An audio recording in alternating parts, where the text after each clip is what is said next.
Successful cutting. এই যে after successful cutting আমাদের দুটো জবা রিপোর্ট করে দিলাম। এই আমাদের কাটিং পট, কাটিং পটের এই চারা হয়েছে। আরও জবা, চন্দ্রমল্লিকা, এই জবা, এই বুগেনভেলিয়া, এখানকার এইভাবে আমরা এবারে রিপোর্টিং করব।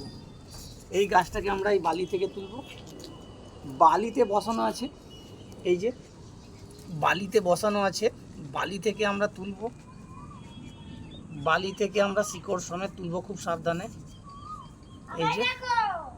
এই যে শিকড় এসছে, বড় বড় শিকড় তৈরি হয়েছে। এইটাকে আমরা এখন মাটিতে পটিং করব যাতে গাছটা ভালোভাবে থাকে। এই যে এখানে দিয়ে আমরা এখন মাটি দেবো গাছটাতে।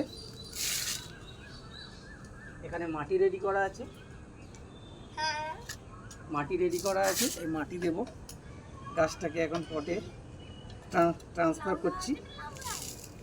অলরেডি এই গাছগুলোতে ফুল এসে গেছে, একটা দুটো করে ফুলও ফুটে গেছে এই গাছে ওই কাটিং অবস্থায় থাকাতেই।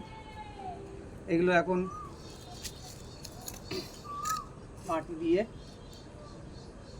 রিপোর্ট করে দিচ্ছি যাতে গাছগুলো এবার জোর থাকে। শিকড় তো তৈরি হয়ে গেছে, বালিতে শিকড় তৈরি হয়ে গেছে। এখন আর প্রয়োজন নেই আমাদের বালিতে রাখার। আমরা আবার নতুন করে এই যে আমরা চন্দ্রমল্লিকার গাছ রেখেছি,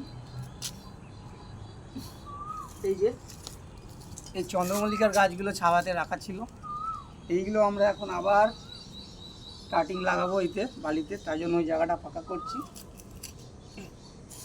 এখন এইগুলো ফাঁকা করে ওই কাটিং পটে আবার বালি দিয়ে চন্দ্রমল্লিকার চারাগুলো আমরা করব। এখন থেকে যদি চন্দ্রমল্লিকাগুলো করি তাহলে আমরা অনেক ঝাড় পাবো।